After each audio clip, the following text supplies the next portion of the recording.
So yan mga kaidolo, isang mapagpalang araw sa lahat natin dyan. So welcome back dito no, sa ating munting channel, Johnny Hunter sa mga kaidolo. So sa araw na ito mga kaidolo, ito yung araw, ito yung time na pupunta po kami sa location kung saan pupuntahan namin yung si Abel mga kaidolo para i-rescue namin. So kasama natin ngayon si Redin mga kaidolo kasi nakita natin na nagpupumilit itong bata na sumama sa atin no, para makatulong siya sa pag-rescue at paghanap kay Abel mga kaidolo. So nakita natin no, yung pinasuot natin sa kanya yung asul na bato mga kaidolo. So nakita natin yung reaksyon sa kanyang katawan mga kaidolo, nakita natin na umuusok talaga siya mga kaidolo. So kausapin natin si Redin at tanongin natin siya kung anong saan banda tayo ng lugar to mga kaidolo, kasi dito niya tinuturo na dadaan tayo mga kaidolo, kasi sabi niya kanina na medyo safety at hindi masyadong malapit mga kaidolo. So ayan si Redin mga kaidolo, ayan o Redin, asa mo talapitan ni Redin? Diri dapita. Dito dapita. Oh. Unahan, narito ang kampo. Yun mga kaidolo, sabi niya sa batang unahan may kampo mga kaidolo. So kita mo kaidolo, parang yung suot ni Redin katulad po ng suot natin ngayon mga kaidolo. Sinadya ko ito mga kaidolo para sa kanyang kaligtasan mga kaidolo. So kita, asa mga imong kwintas? Nga diya. Sige. Abtam tag-ulan. So nabutan kami ng ulan ni Redin mga kaidolo. So yan si Redin mga kaidolo. So sa pagkakataong ito ginamit natin ulit yung kasutan natin at itong sandata natin mga kaidolo, kasi hindi tayo nadala ng baril, kasi ang gagawin natin dito palihim tayong lulusog sa kanila mga kaidolo. Silent kill yung gagawin natin dito. So sa ano no, yung kapangyarihan na taglay ni Redin ngayon, sana patuloy yung gagana mga kaidolo para sa kaligtasan ni Abel at sa mga kasama nating bihag mga kaidolo. Redin, nakuyangi sa imo ha. Unta kanang imuhang kakayanan karon, kanang imuhang kapangyarihan, unta imo nang gamiton sa tinarong ha. Isaad mo sa kuha ha. Ha? Si protection mo yan, gamitin mo sa tama ha. Alagaan mo at magpakabait ka ha. Kasi kabalo ko nga ang imong tumong karon panimalos ni ug maluwas ato si Abel no. Ha? Hiri din ha. So yan mga kaidolo, nag-promise yung bata sa atin yung taglan niyang kapangyarihan ngayon, gamitin din niya sa mabuti mga kaidolo. Rin na good luck.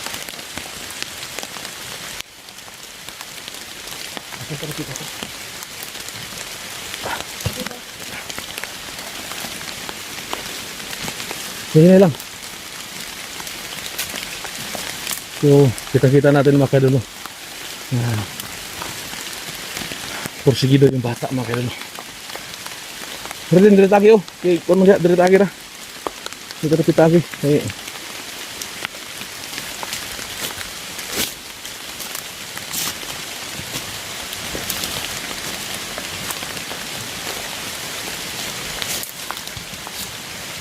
Sapa lagi ni Dre.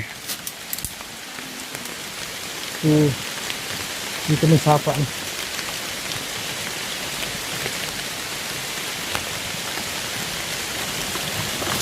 Alis. Dre sa. Tulog ba? Hindi ko matara.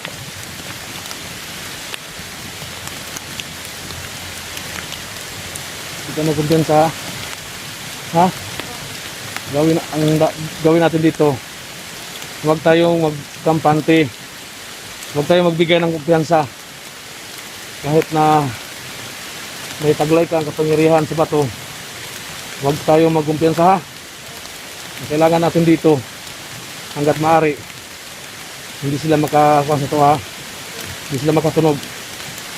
Kasi mahirap na ha. Oh. Yan mga ka-idol, no? May pakiusap ako sa inyo, no? Na may kaibigan tayong baguhang hunter na nagpapatulong sa atin na i-promote ang kanyang channel.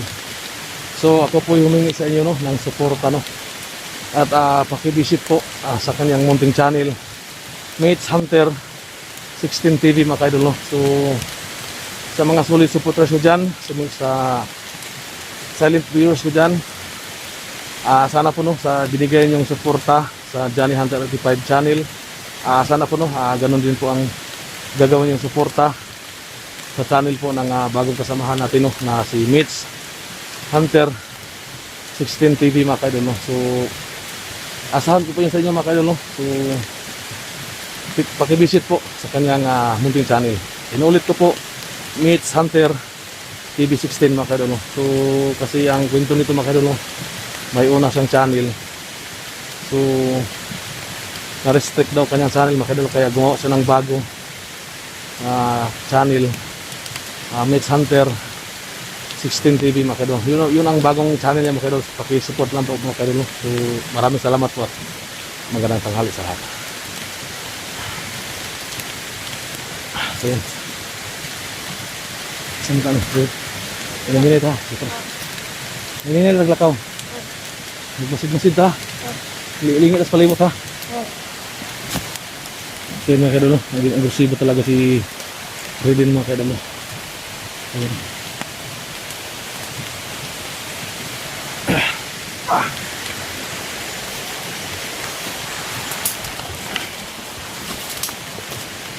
Redin.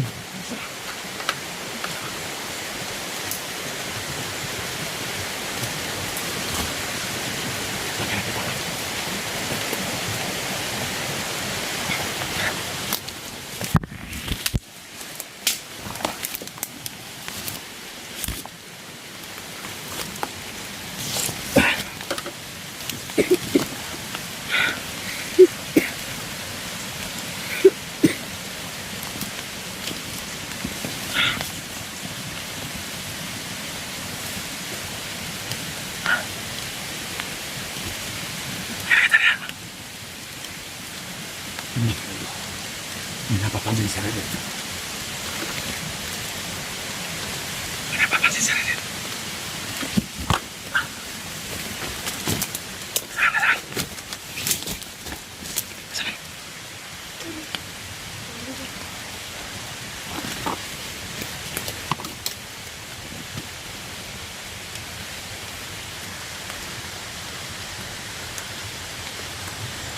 Ayun. Mamaya. May napapansin si Redin.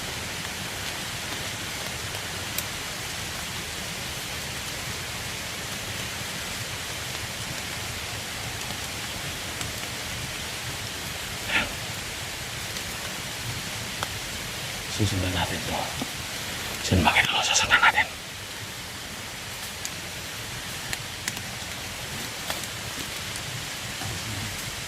Ang dami ko. Ang dami ko. At ang susundan na. Ang ito sa dito. Hawakan ko.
nasa likod ng bato.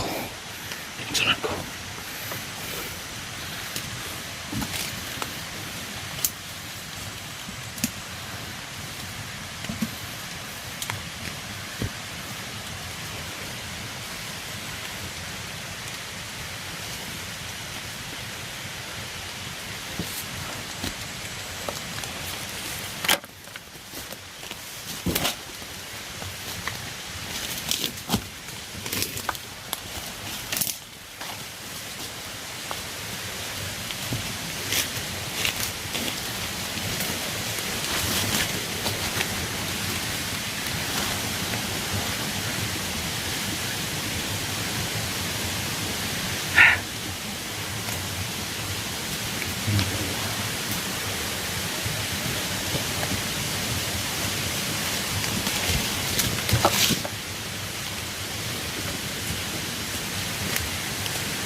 Nakita natin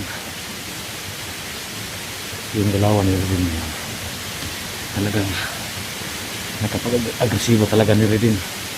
So, nalibabo pa tayo sa kanyang galaw yun. Ikikita natin sa kanya. Nakakalay ko siya.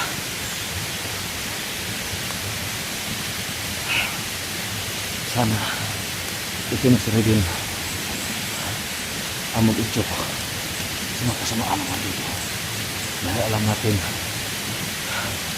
na kumanda na gumalaw ngayon ng kasipang natin.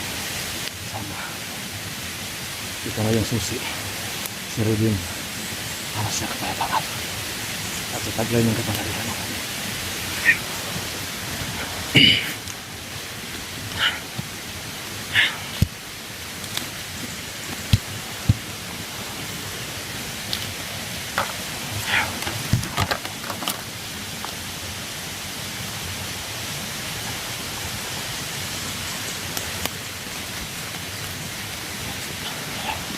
Tingnan natin si Redin. Talagang napaka-agresibo talaga niya ngayon. Susundan natin si Redin.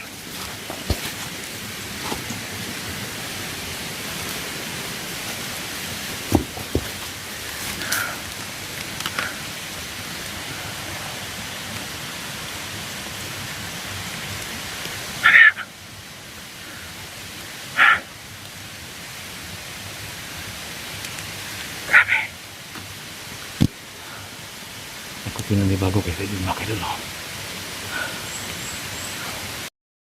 Lumabas na yung kagalingan niya dahil siguro yan sa bato. Kapag sibo ni Redin, talagang gusto niyang makamit ang hustisya na nangyari sa kanyang magulang.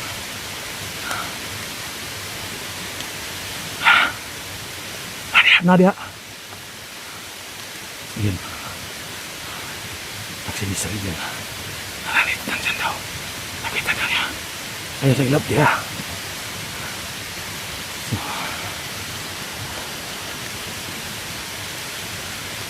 Ayan. Wala. Nakita niya rin. Ayan. Ay sa ilap niya.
So mga idol, hindi kami nahalata.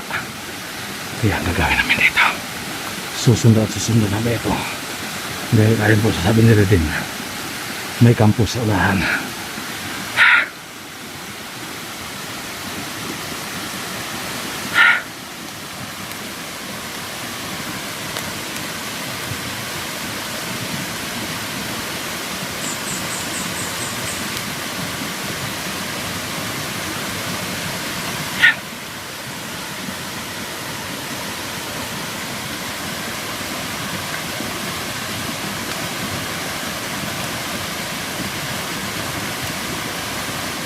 Ayan guys,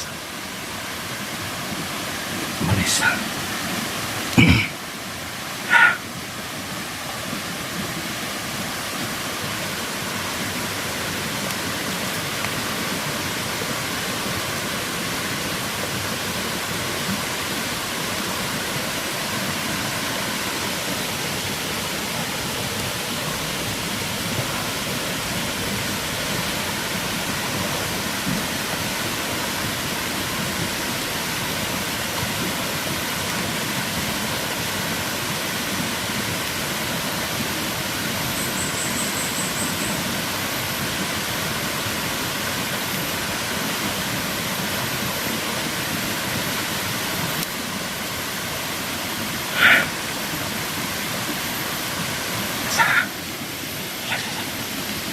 Relax. At sa kanidaan. Kanidaan sa nato. Padulong sa stampo. Oh. Parang at sa kanidaan kami nga tatagsimpo. Usan na ito na ipatyon ha. I-relax na, relax na sa. Laki yung sapat babaw.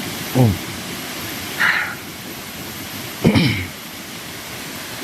Ano sa dito ka